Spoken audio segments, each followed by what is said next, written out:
이게 수평이 좀 되겠습니다. 잃었어요? 예, 좋습니다. 예, 좋습니다. 웃어주세요. 예. 예, 카메라 찍어. 네, 당신 이제 자리 정돈하겠습니다.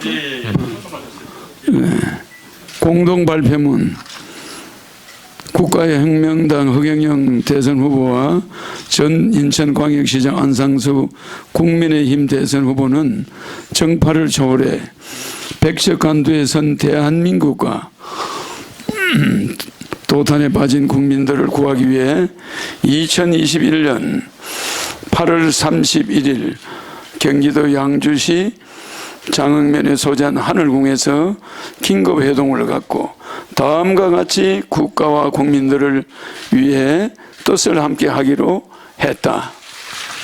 우리 두 사람은 나라에 돈이 없는 게 아니라 도둑이 많다는데 깊이 공감하고 줄줄이 낭비되고 있는 국민의 혈세를 원천적으로 봉쇄하고 이를 국민들에게 돌려주는 정책의 시대적 필요성에 함께 인식했다.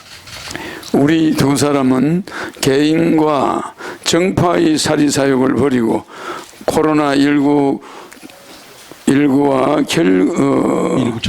일구 전국으로 신음하고 있는 자영업자들을 비롯 국민들의 민생고를 혁명적으로 구제할 정책을 마련하고 국민적 합의를 이끌어내는데 함께 힘을 모으기로 했다. 허경영 요거는 우리 허 후보님이 말씀하시는 게 좋을 것 같아요. 네, 허경영 후보는 유후농지 1천억 평을 전국의 5개 첨단 산업단지로 조성해 일자리 200만 개와 아파트 100만 호를 자체 조달, 민자로 마련한다는 안상수 스마트 메가시티의 아인슈타인의 발상에 경의를 표한다고 말하고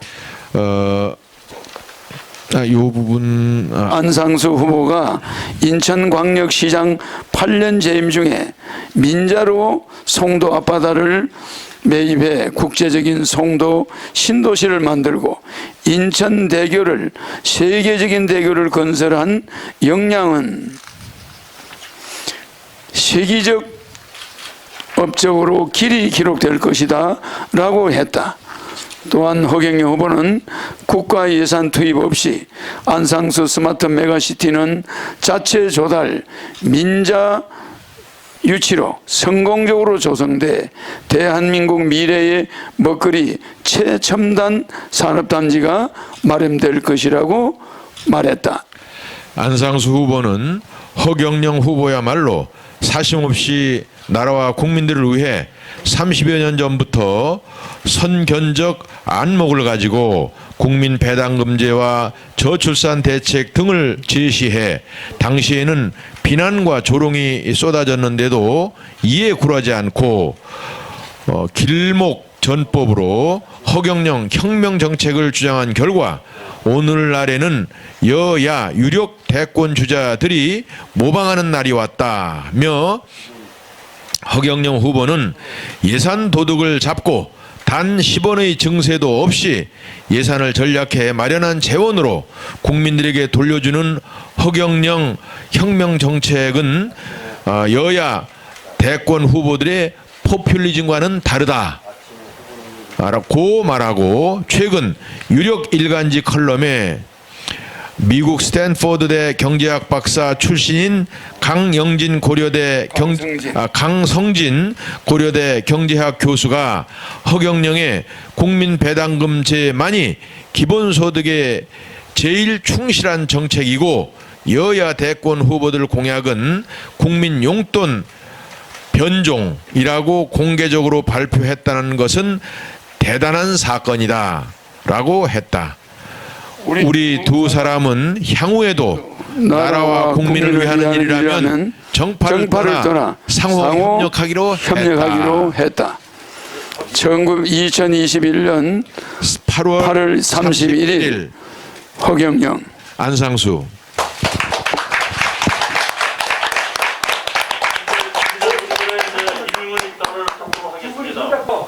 앞에 좀 앞에 앉아. 저 앞에 앉으세요. 사람도 나와주세요. 웃어주세요. 웃어주세요. 안장이 웃으세요. 그래요. 예, 오른쪽 한번 봐주세요. 동료는 이쪽 오른쪽으로. 오른쪽. 시선을 요렇게 딱 한차게 돌리세요. 자, 자님. 서면하면서 네, 왼쪽도 약간 봐주세요. 자, 왼쪽 봐주세요. 왼쪽. 웃으셔야 됩니다. 자, 이쪽 한번 봐주세요. 홍영영 안성수 화이팅! 화이팅! 기자분들의 질문을 일단 받겠는데요. 그 먼저 초청이 있으니까는 안상수 후보한테 질문하실 분. 자, 질문하세요. 네, 질문하세요. 안녕하세요. 충청투데이 국회 출입기자 맡고 있는 이환구 기자입니다. 안상수 의원님께 한 말씀만 여쭙겠습니다. 지금 그 허경영 총재님의 그 3.3 정책이라든가 그 국민 여러 가지 그 정책을 많이 내고 계신데 이재명 그 민주당 경기지사 민주당 후보의 그 일종의 기본소득 정책 이거 비교했을 때 오랜 정치 경력이 있는 우리 안 의원님께서는 두 정책에 대해서 어떻게 생각하시는지 한 말씀 여쭙겠습니다. 제가 이제 그걸 단순 비교하는 것보다 한 말씀을 좀 드리겠습니다. 저는 이제 원래 포퓰리즘적인 정책을 좋아하지 않습니다. 벌써 26년 동안 정치를 했고 과거에 기업의 경영인으로 CEO 출신이기도 했습니다만 아닌 게 아니라 제가 말씀드린 대로 과거에 허 후보 말씀하시는 거를 얼핏 듣고 좀 허황되다 이런 생각을 했던 것도 사실이고 그런 가운데 요즘에 이제 시대가 바뀌었습니다. 걱정스러운 것은 지금 코로나로 인해서 또 문재인 정권의 경제정책 실패로 인해서 두 가지 요인이 상승작용을 해가지고 우리 서민들이 대단히 어려움을 겪고 있습니다. 특히 소상공인들, 우리 자영업자들 이런 분들이 우리 경제의 주축을 차지하고 있는데 이분들 또 그리고 중소기업 하는 분들이 우리나라의 그 많은 고용과 경제 활동에 그야말로 책임 있는 분들인데 지금 이분들이 거의 다 문을 닫게 됐어요. 그래서 이분들을 그야말로 같이 우리 함께 국민들과 함께 우리 국민들로서 최소한의 인간적인 어떤 삶을 살게 하는 것은 필요한데 이것을 어떻게 해야 될 것이냐에 대해서 고민을 하던 중에 많은 분들이 사실 그 허경영 후보의 정책을 벤치마킹 했던 것도 또한 사실입니다.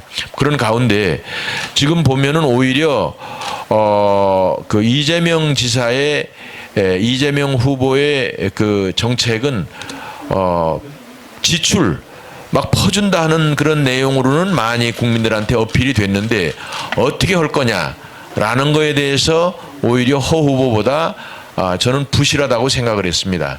따라서 국민들께서 만약에 이런 포퓰리즘적인 후보를 이러한 그 국민들한테 이런 그 배당금적 성격이라든지 국민들한테 시혜적 혹은 국민들한테 지급하는 이런 그 우리 복지적 성격의 자금은 오히려 우리 허 후보가 차라리 낫다. 저희 우리 국민의힘이나 저 같은 경우에는 일단 이런 보편적 복지보다는 나름대로 그 자립이 가능한 분들한테는 자립을 하게 지원을 하고 그것이 모자라는 분들한테 어떤 그 보충적으로 예산을 지급하는 그런 방식이죠. 저 같은 경우는 이제 부의소득세라고 그래서 어느 정도까지의 소득이 있는 분들한테는 지급을 않고 그 소득이 떨어지는 분들한테만 지급하게 돼 있는데 사실 그 이재명 후보의 기본소득이라는 건 그냥 아무나 우리 국민 전체에다가 뭐 연간 50만 원이다 100만 원이다 이런 뭐 별로 쓸모도 없이 어떻게 보면 꼭 필요한 분들한테 가지 않는 그런 것 때문에 제가 반대를 하고 있는 상황인데 우리 허 후보의 공약이랄까 허 후보의 정책이 상당히 오히려 현실성이 이 시점에서 더 주장을 하면은 그 국민적인 공감대가 있을 것 같다는 생각으로 오늘 이 자리에 오는 것입니다. 말하자면 허 후보의 공약이 우리 당하고는 어느 정도 상대성을 가지는데 이재명보다는 훨씬 좋은 그런 공약이다. 그렇게 정리해서 말씀을 드릴 수 있겠습니다. 감사합니다. 바로 먼저 허경영 후보에 대한 거 질문하실 분. 예. 예, 반갑습니다. 저희 대한일보의 권병창. 예, 우리 허 후보님께 여쭤보려고 하는데요.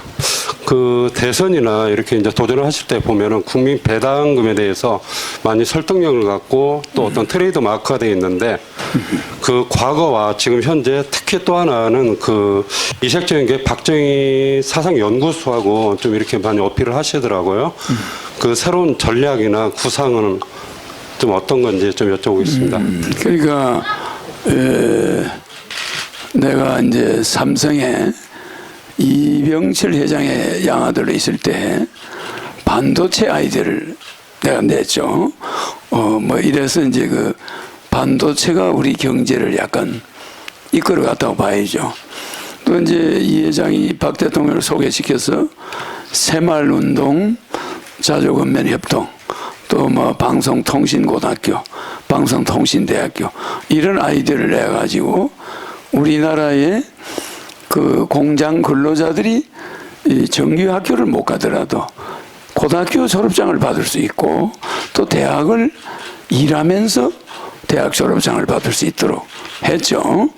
그와 같이 저는 제가 내놓은 공약이 한국 독일이 150년 걸리는 경제를 15년 만에 달성한 박정희 대통령에게 여러 가지로 나는 영향을 미쳤다고 생각을 합니다. 또 삼성이 그 당시만 해도 어려웠어요. 그 당시 어려운 처지에 있는 그 이병철 회장에게 20살, 18살짜리 제 아이디어가 굉장한 그 영향을 미쳤습니다. 오늘 한국 정치에도 내 공약이 30년 전에 내놓은 3.3 정책이 결혼하면 1억 주자. 그 당시 애 낳으면 3천만 원 주자 했는데 저런 돈을 어떻게 주냐 사기꾼이다. 이렇게 내가 이제 사기꾼 누명을 썼는데 그 30년 사이에 초등학교가 3,600개가 없어졌어요. 3,600개 초등학교에다가 곱하기 1,000명씩을 곱하면 우리나라 인구가 어린애들이 얼마나 없어졌는지 국민들이 놀랄 겁니다. 이렇게 될 것을 미리 30년 전에 출산 정책을 결혼하면 1억, 애 낳으면 3천만 원 과감하게 제시하니까 그 당시 내 참모들이 대통령 나가시면서 그게 무슨 말입니까? 10만 원 주면 딱 맞는데 1억이 뭡니까? 1억이. 두고 봐라. 언젠가 이 1억이 우리 국민들의 결혼 문제를 해결할 수 있다. 근데 실제 그때 1억을 줬으면 너도 나도 결혼합니다. 그래서 우리 인구가 그대로 유지됐을 거예요. 근데 지금 우리는 일본이 인구가 1.75%가 딱 되니까 일본 정부가 인구 담당하는 장관을 임명했어요. 나라의 위기다. 2%는 돼야 되는데 두 사람이 결혼해서 두 사람을 안 낳고 1.75%를 낳으니 일본 인구가 줄어들어가고 있다. 이래서 국가가 비상을 걸어가지고 인구 늘리는 장관을 임명했습니다. 그리고 거기에 대응한 결과 일본 인구는 줄어들지 않고 있어요. 근데 우리는 뭡니까? 30년 전에 주장하는 나를 사기꾼이다, 미쳤다 이러더니 이제 와서 뭐 남녀 성비례를 동등하게 만든다고 성인지 예산은 32조, 출산 장려금으로 45조를 금년에 책정했어요. 이런 나라는 출산 예산이 한 사람당 1억 6천만 원 들어가는데 그러면 그거를 논아주면 될 텐데 그나마 그거 주지 않습니다. 전부 예산 전용이에요. 그러니까 세계에서 출산 예산을 제일 많이 쓰는데 아이는 안 낳는 나라, 제일 적게 낳는 나라. 이런 정부 예산 집행에 문제가 있다는 거예요. 여기 우리 존경하는 안상수 대통령 후보님 말씀대로 그 세계적인 인천대교를 건설하시면서 국가 돈 안 쓰고 민자로 유치해가지고 그 30년 만에 그 우리가 내는 차비 내는 걸로 통갑이 내는 걸로 그래서 다리 다 나중에 시에다가 기부하는 거예요. 어마어마한 돈을 인천시 대한민국에 벌어주신 분이에요. 말하자면 그걸 민자로 안 하고 국가 돈으로 했다면 그 엄두나 나겠습니까? 누가 그런 예산 주겠습니까? 안 주죠. 그러니까 그 비싼 땅값이 비싼데 그 섬을 확장해가지고 평당 60만 원대 미만으로 땅을 조성해서 그거를 우리 주택난을 해결하고 아파트를 짓고 해외 기업들을 유치하고 이런 빌딩을 짓고 그 조경을 만든 거는 상상을 초월하는 그런 아이디어맨이에요. 그래서 나는 우리 안상수 이 후보님을 존경하는 겁니다. 저는 아직까지 이런 분을 아직 본 적은 없어요. 오늘 처음 이렇게 직접 만나 뵙지만은 그 항상 그 다리를 지나갈 때마다 나는 안상수 후보님이 만들었다는 걸 알고 있었거든. 또 송도를 가서 있을 때마다 그 조경에 대해서 감탄을 했어요.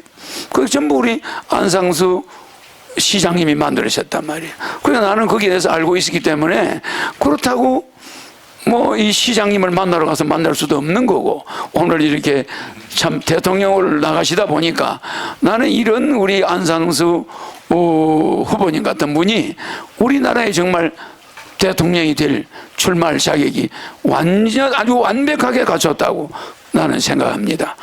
그래서 저는 이와 같은 저의 정책은 시대적으로 욕을 먹었지만 반드시 지금 우리 국민이 이 정책을 여러분에게 필요한 정책이다. 그래서 저는 만약에 대통령이 된다면 2개월 이내에 헌법 76조 1항에 대통령 긴급 재정 명령권을 가지고 국회 동의 없이도 여러분한테 1억씩을 2달 안에 전부 지급을 완료하겠다는 거예요. 대통령이 청와대 결재 제1호로 대통령 긴급 재정 명령권을 발동하고 그 결재에 사인을 함으로써 여러분들은 국가가 채권이 정확하게 2천조짜리 채권을 끊어서 정부가 보증하고 한국은행에서 시중에 그 돈을 풀어서 전체 18세 이상 성인들에게 100% 지급하는데 중산층까지만 지급하겠다는 거예요. 1차 상류층은 그 다음 지급하게 되는데 2달 안에 중산층까지 지급을 완료하겠다는 겁니다. 그리고 나서 긴급 재정 명령권 76조 2항을 긴급 명령권을 가지고 국민들한테 매월 150만 원씩 국민 배당금을 줘야 되는데 국회에서 통과가 안 됩니다. 5년도 더 걸립니다.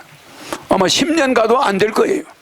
그러니까 저는 국회의원이 없으니까 바로 그 역시 긴급재정 명령권으로 일단 경제기업령입니다. 경제기업령이 발동됩니다. 국민투표를 해요. 국민들이 하자.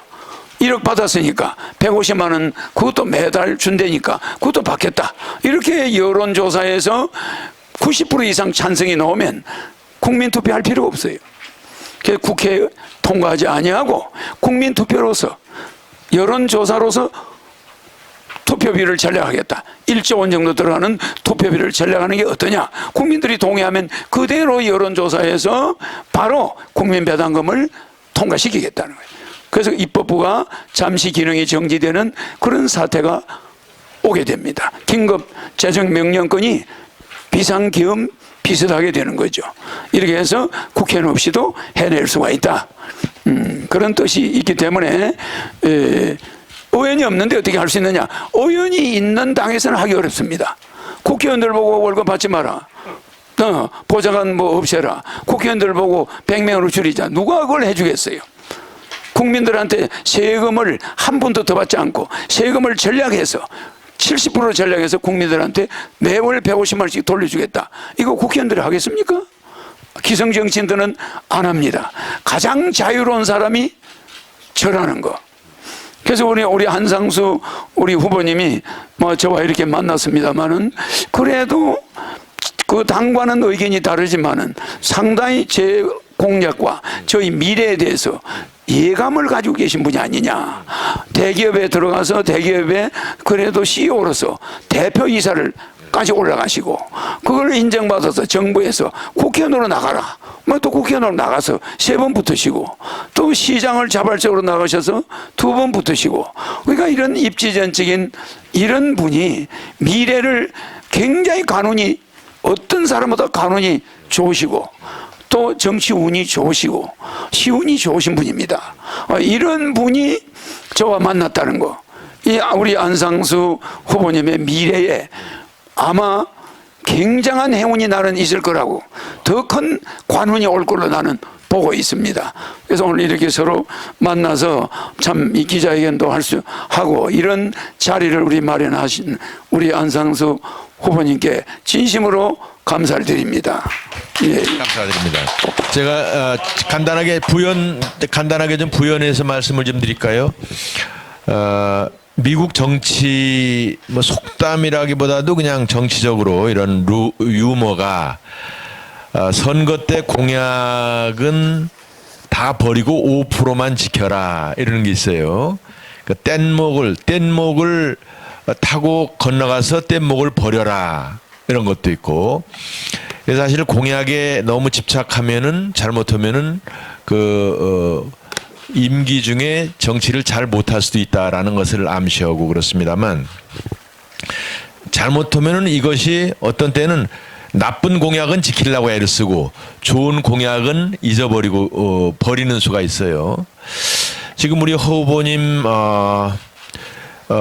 정견이나 공약이나 이런 거에 제가 다 공감하는 것은 아닙니다. 그러나 몇몇 가지는 지금 이 시대에 반드시 필요한 거예요. 몇몇 가지는. 그런데 그것을 정말 10년 혹은 30년 전에 예견했다는 것은 대단한 통찰력인데 그야말로 지금의 우리 인구가 세계적으로 출산율이 제일 낮지 않습니까? 0.84.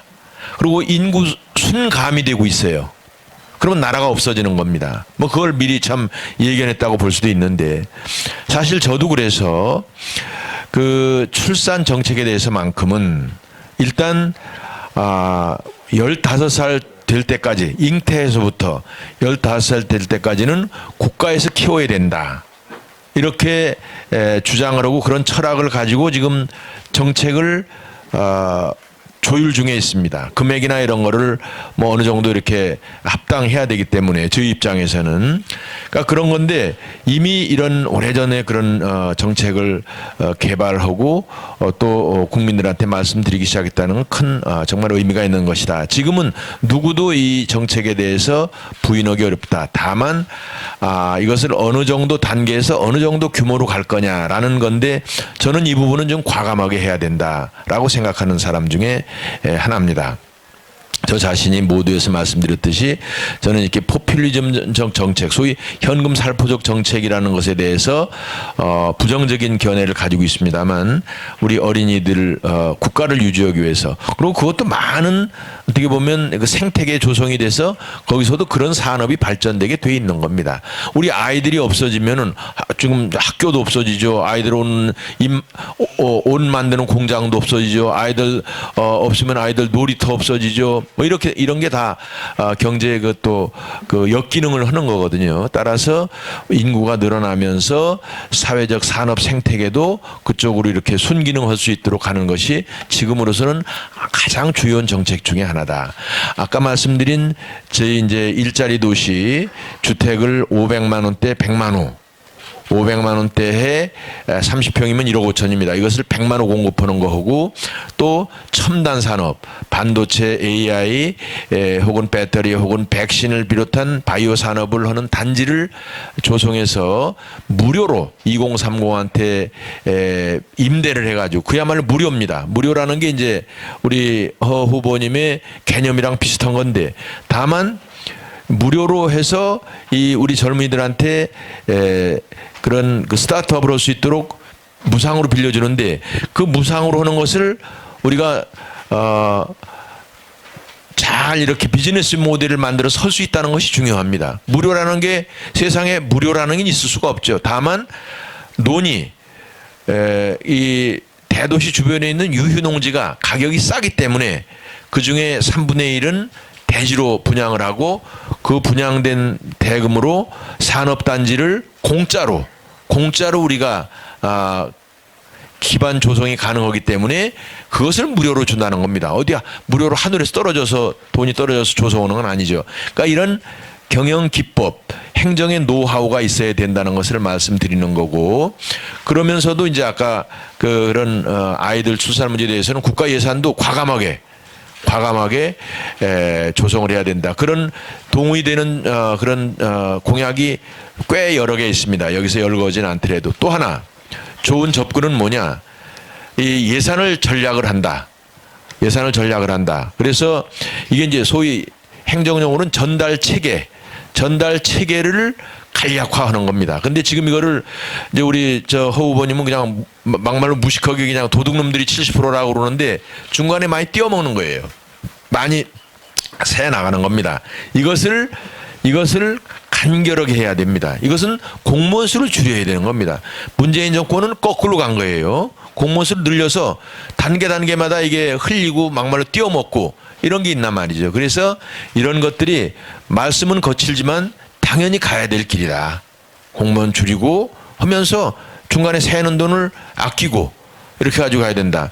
이제 그러면서 또 이제 저도 이제 생각은 같은데 그거를 감히 얘기는 못하지만 저는 이 경제범들한테는 이것을 본인이 선택할 수 있도록 아주 벌금이나 이런 거를 과하게 해야죠. 물론 과하게 해서 그것을 국가 예산에 투입하든지 우리 어려운 국민들과 함께 하는 게 나는 일리가 있다고 생각했습니다. 그 전서부터 저는 그런 생각을 했습니다. 이게 이제 죄형 법정주의나 여러 가지 좀 따져야 될 부분이 있는데, 그러나 지금 우리가 비상시국이에요. 굶어 죽는 겁니다. 지금 우리 코로나 때문에 어떻게 되어 있습니까?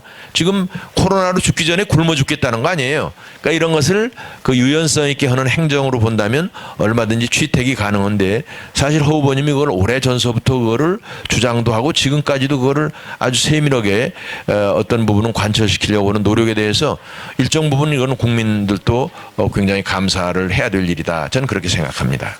예, 감사합니다. 추가 질문을 받을 텐데요. 그 받기 전에 그 두 분이 이 말에 할 말씀 있으시면 마지막으로 받겠습니다. 우리 안상수 후보님 말씀 잘 들었습니다. 저기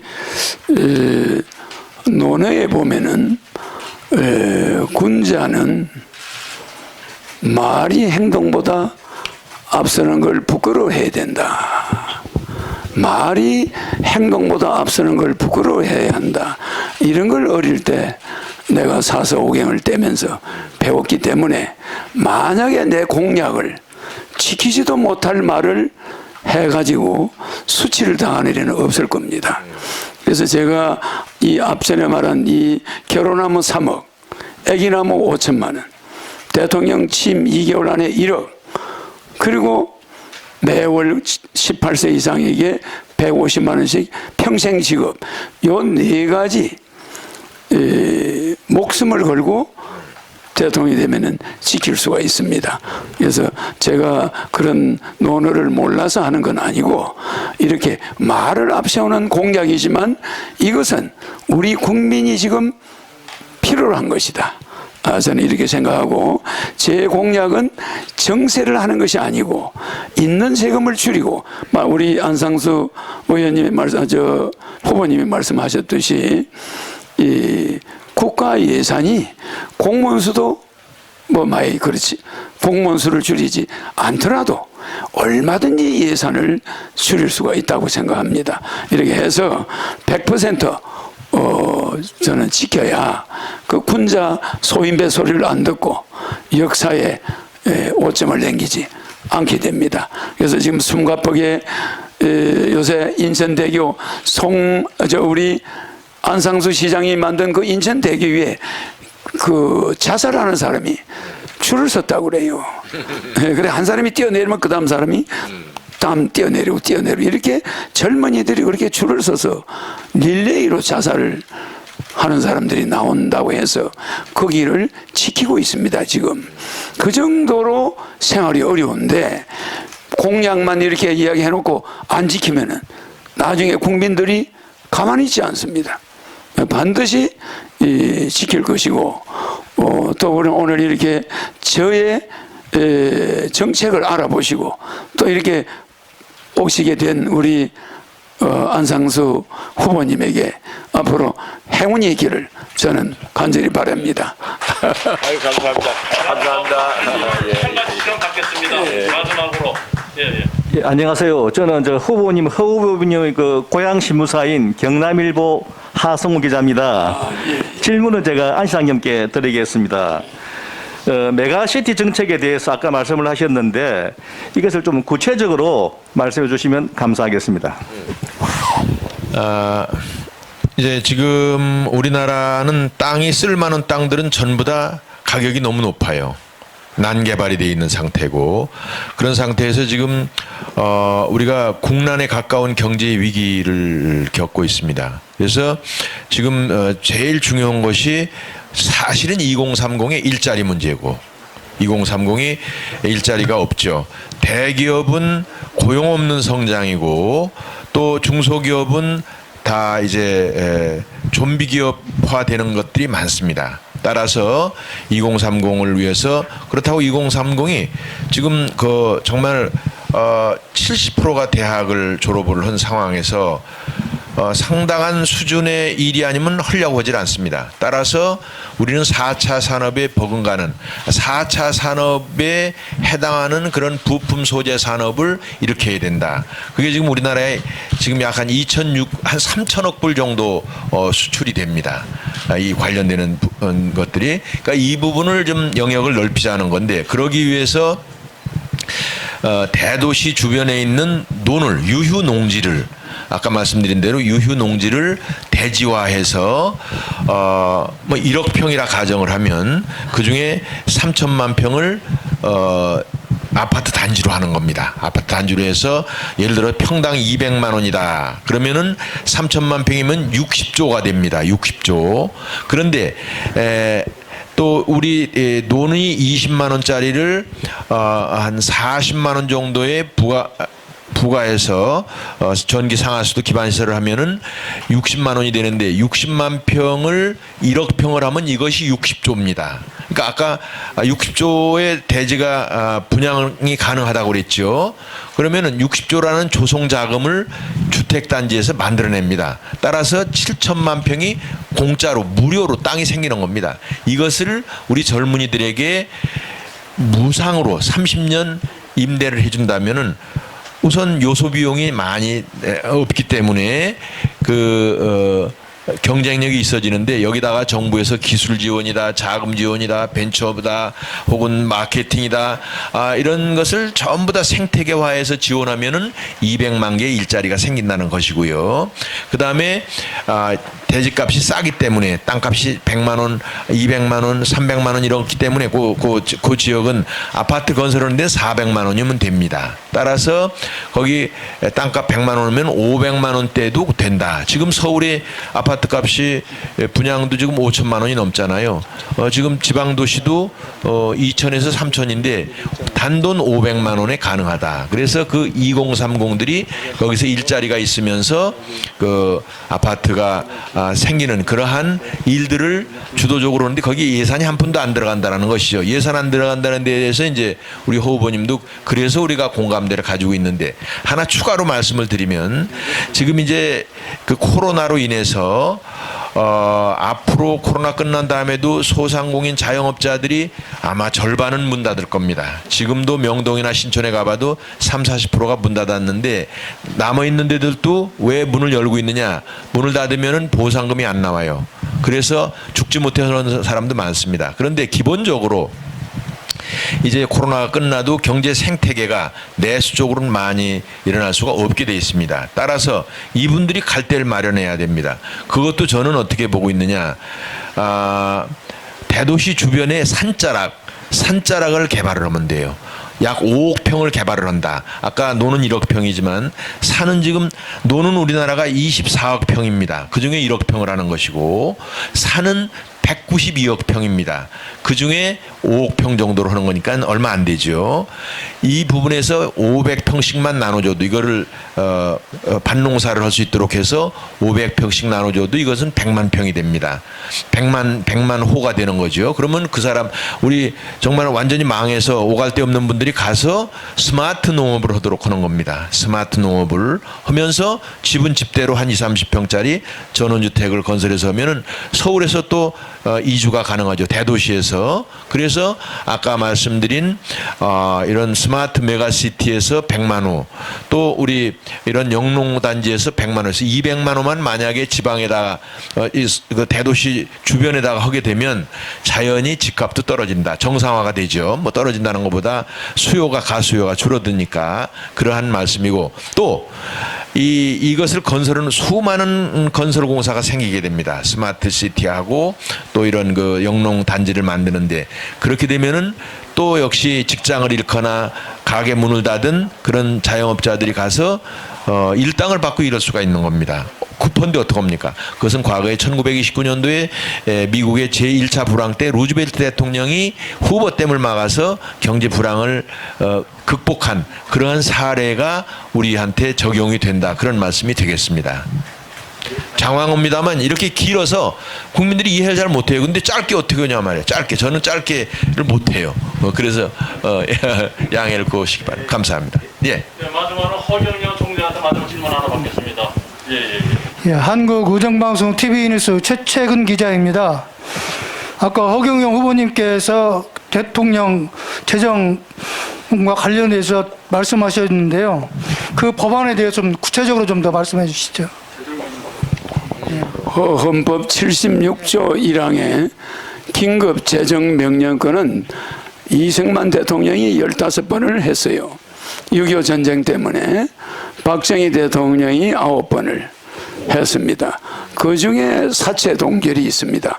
박정희 대통령이 우리 국민들이 이렇게 맨날 돈 있는 사람한테 시달려가지고 농사 지어서 뭐 이래봐야 그거 갚느라고 정신을 못 차리니까 모든 국민의 사체를 동결해버리고 국가가 떠났어요. 이번에 제가 그 다음에 김영삼 대통령이 딱 한 번 했습니다.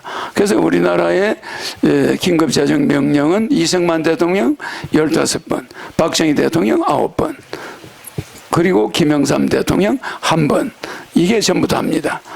그랬는데 김영삼 대통령도 금융실명제를 여야의 한마디 논의 없이 엄밀하게 청와대에서 우리 경제를 살리려면 이렇게 해야 되겠다.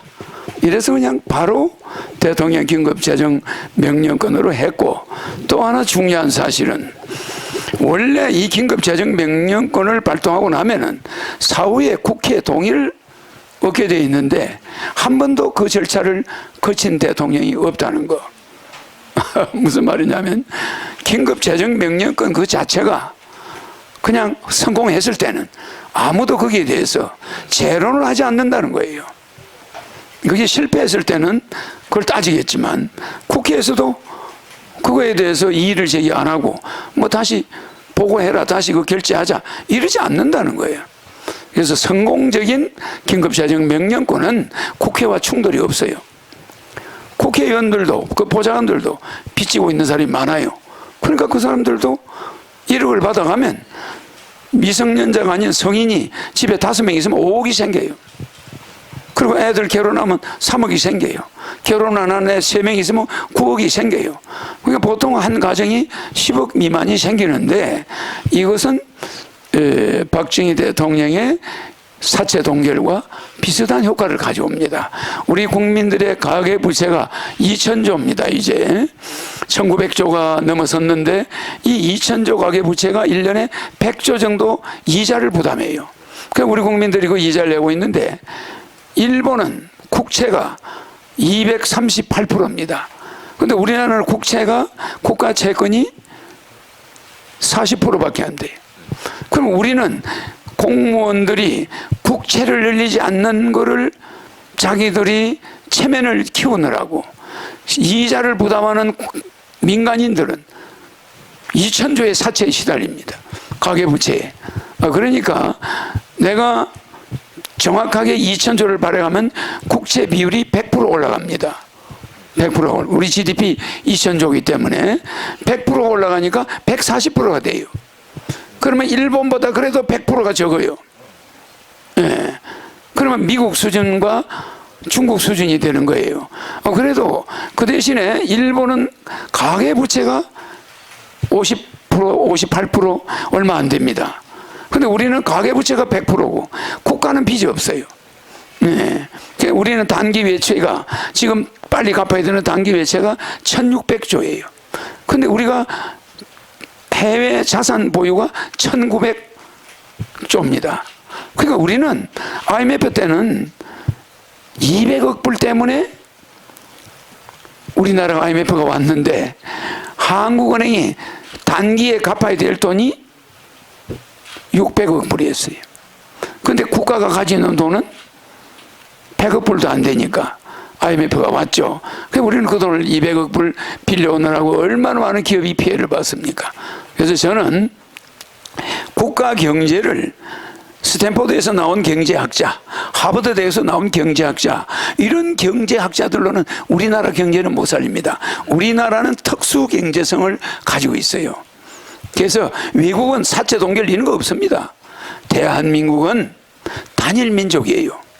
우리는 우리 이웃의 빚을 내 빚으로 봐야 됩니다.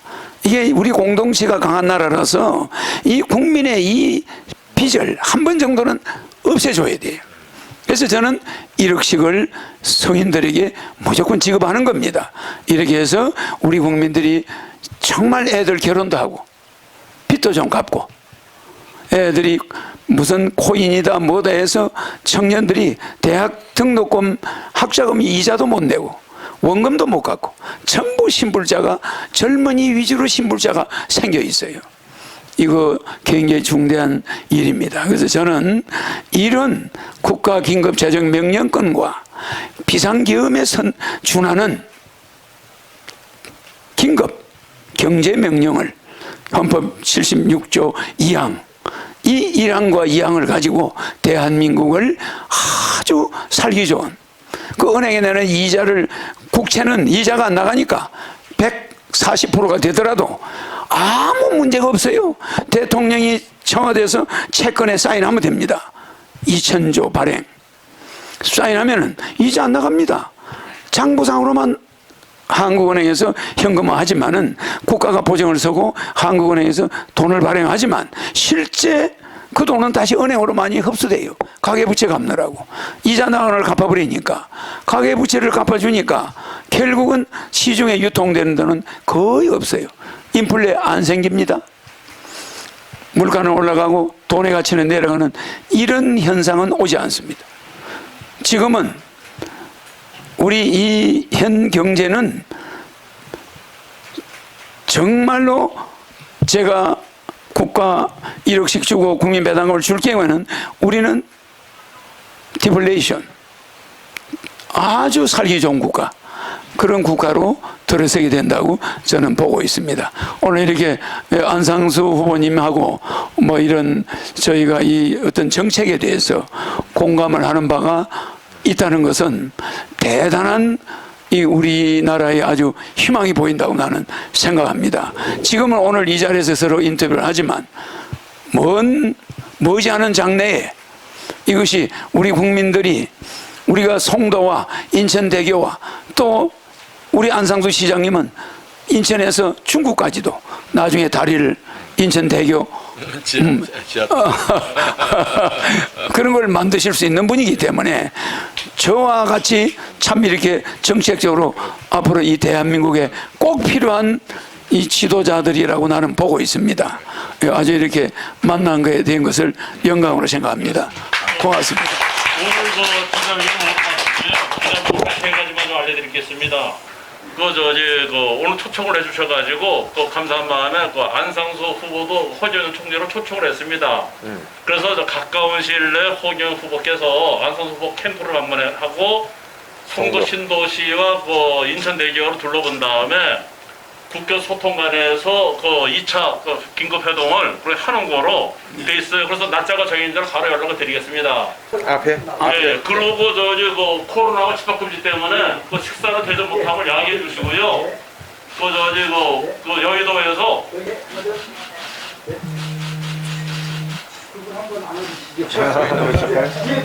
책 사인해. 안 하기로 되니까 안 하기로 되니까.